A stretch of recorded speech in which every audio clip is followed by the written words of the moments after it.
बुलंदशहर के ऊंचा गांव ब्लॉक में मैं यहाँ मौजूद हूँ। यहाँ पर डेंगू मलेरिया से जूझ रहे लोग आज बेहद परेशान हैं। सफाई ना होने के कारण यहाँ पर जो ये बीमारी है दिन प्रतिदिन पनपती जा रही है। उसी बीमारी से आज एक युवक की मौत हो गई है। उसी परिवार में मैं मौजूद हूँ। सहयोगी से कहूंगी इस परिवार को एक झलक दिखाने की कोशिश करें। यही वो परिवार है जो आज अपने बेटे को अपने भाई को खो चुका है। इधर सहयोगी से कहूंगी इधर दिखाने की कोशिश करें।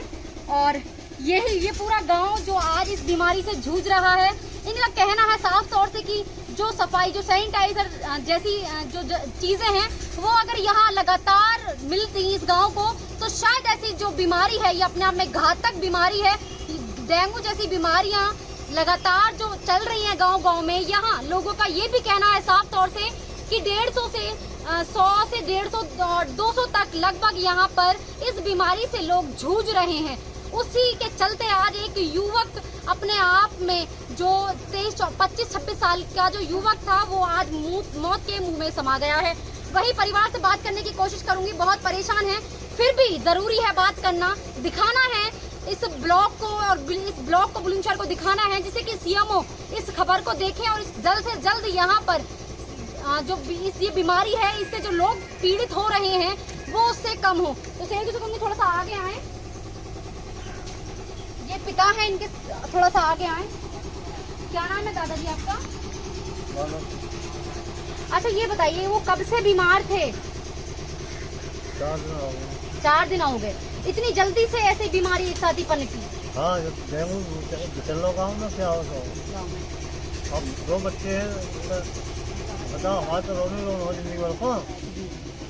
बहू कितनी उम्र दोगी? खैर ये बात करने की स्थिति में नहीं है। भैया ये बताइए कितनी उम्र थी, कब से बीमार थे? ऐसा तो नहीं कोई और बीमारी हो और इसका नाम दिया जैसे? जी मेरा भाई था, उम्र उनकी लगभग 24 साल थी और ऐसी कोई गंभीर बीमारी उन्हें नहीं थी। मात्र अभी 4 से 5 दिन के अंदर ये सारा जो वो है मामला हुआ है। अभी बहुत मतलब ज़्यादा बुखार भी नहीं था एक साथ। अभी जो CHC है ऊंचा गांव वहाँ का भी इलाज चला था, वहाँ से उन लोगों ने जिला अस्पताल के लिए रेफर कर दिया। कल 2 से 3 घंटे वहाँ CHC पर वहाँ जिला अस्पताल में रखा, लेकिन जब वहाँ फ़ायदा नहीं हुआ तो उसके बाद हमने एक प्राइवेट हॉस्पिटल में एडमिट कर दिया उन्हें, जहाँ उन्हें ICU में भर्ती किया गया और रात पर उनका इलाज चला। सुबह 6 बजे उनकी डेथ हो गई और डेंगू डॉक्टरों ने बताया, रिपोर्ट में भी दिखाया गया है डेंगू है। गाँव में डेंगू की लगातार यहाँ पर जो डेंगू की संख्या है वो कितनी बढ़ रही है? संख्या की बात करें तो देखो मैं भी अभी 2 दिन में भी सीधा हुआ हूँ बुखार में। मेरे पापा भी, मेरी वाइफ भी और मेरे परिवार में लगभग सभी को बुखार आया है। आस पड़ोस में आप किसी से भी पूछ सकते हैं, लगभग हर परिवार से 2 से 3-4 सदस्य सभी लोग बीमार पड़े हुए हैं। आप कहीं भी किसी से भी गाँव में जाके पूछ सकते हो, हर फैमिली से 1-2 व्यक्ति बीमार हुआ है और कुछ ऐसे हैं जिनमें ठीक हो चुके हैं। कुछ अभी दिल्ली, मेरठ और जो बड़े बड़े हॉस्पिटलों में जिनके पास अच्छी व्यवस्था है, आर्थिक स्थिति बढ़िया है, उन लोगों ने अपने। इस गांव में प्रधान है? जी प्रधान है, सब कुछ है। देखो हमें किसी से कोई शिकायत नहीं है, वीडियो हो चाहे कोई सेक्रेटरी हो चाहे प्रधान हो, लेकिन ये जरूर कहूँगा कि अगर किसी की कमी है तो दोषियों के खिलाफ जरूर कार्रवाई हो। जिनकी कमी मतलब अच्छा, यहाँ पे दवाई छिड़की नहीं जाती है? दवाई हर गांव के लिए हर हफ्ते में कई बार कुछ नहीं ना तो मैडम यहाँ पे कोई फॉगिंग मशीन चली है, ना कोई स्प्रे हुई है। और आप नालियों की और जो खड़ंजियों की व्यवस्था देखोगे तो कीचड़ जमी हुई है। आप गांव में जाके देख सकते हैं, मुआयना कर सकते हैं, इसमें कुछ कहने की जरूरत नहीं है। गांव के बीचों बीच तालाब है सब? बिल्कुल तालाब है, लेकिन पानी अब सड़कें खुद तालाब बनी हुई है, तालाब की जरूरत नहीं है, सड़कों पर ही तालाब है इस समय। भैया जिस तरह से इनका कहना है, इसी परिवार के ये पीड़ित व्यक्ति हैं, उसमें क्या राय है आपकी, क्या कहेंगे? देखिए गांव में फंड आता है, सैनिटाइज के लिए भी आता है और स्प्रे के लिए भी आता है।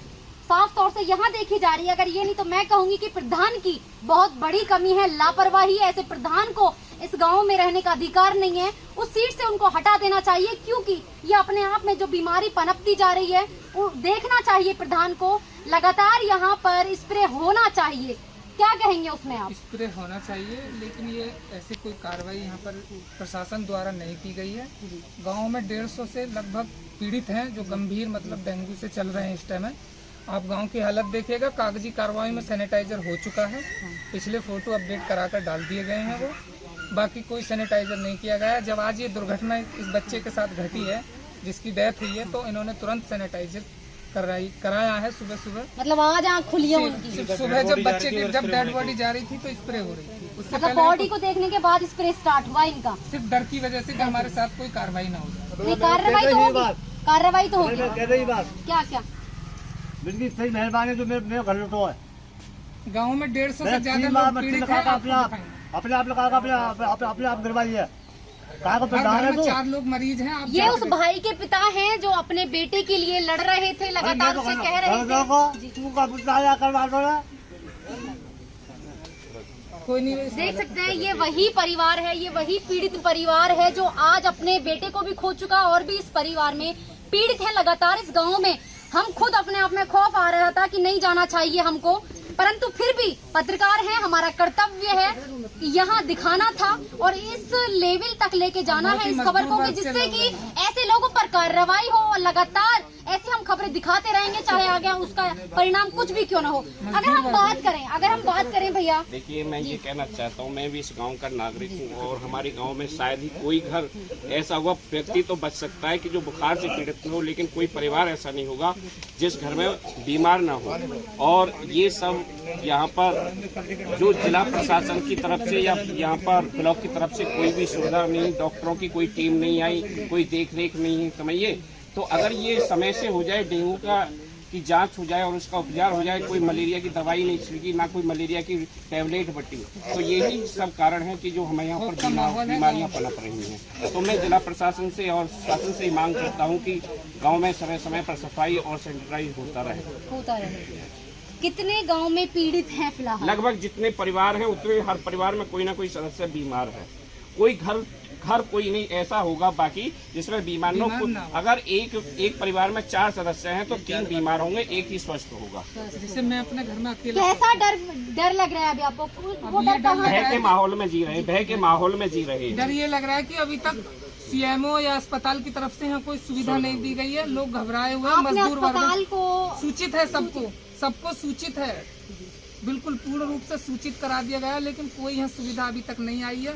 लोग मजदूर वर्ग के लोग हैं, प्राइवेट हॉस्पिटलों में अपना इलाज करा रहे हैं, इधर उधर से पैसा लेके करा रहे हैं। कुछ लोग सक्षम हैं, लेकिन 1/4 लोग ही सक्षम हैं। ये बहुत मजदूर वर्ग हैं। बुजुर्ग पिता हैं, लगातार हालत खराब होती जा रही है अपने बेटे को, जवान बेटे को खोने के बाद में यहाँ लगातार जो है गम का माहौल बना हुआ है। वहीं ये खौफ जैसी एक अपने आप में डर इनके दिल और दिमाग में बैठा हुआ है कि ऐसा ना हो कि आगे को ये दिक्कत बढ़े, और ये लगातार बढ़ने पर ही है। हम खुद बार बार यही कहेंगे कि हम खुद यहाँ आने से डर रहे थे, लेकिन खबर दिखाना जरूरी था, शासन प्रशासन में ये खबर पहुंचाना बेहद जरूरी था।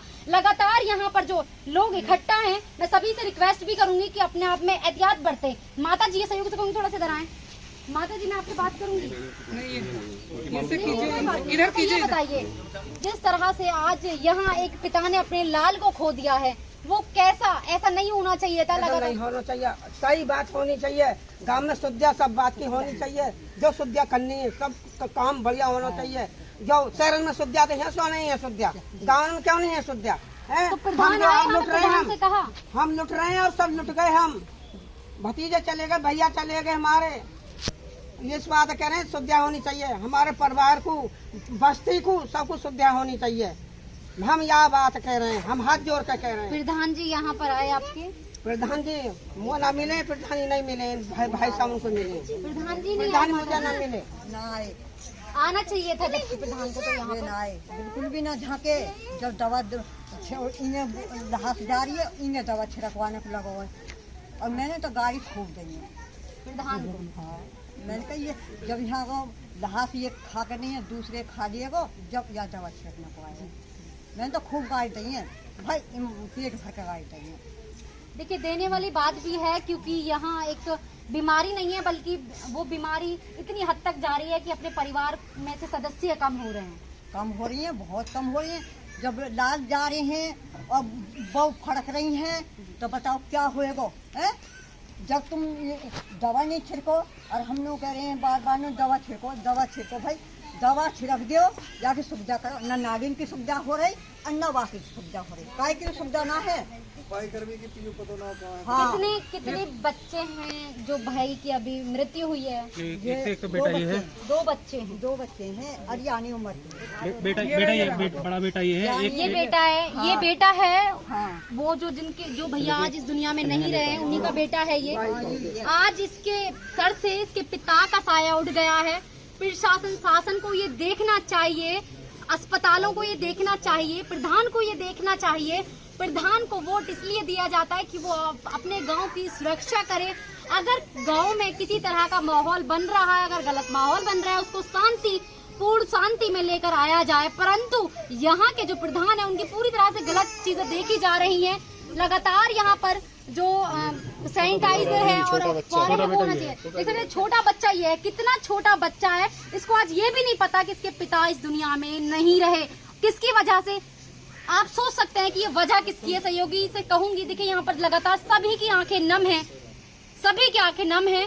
अगर यहाँ पर ये बीमारी चलती रहती, उसका किसी तरह से उपचार हो सकता था, परंतु यहाँ पर अब वो बीमारी अपने आप में मौत बनकर घर घरों में दस्तक दे रही है। बड़े अपने आप में दुख की बात है।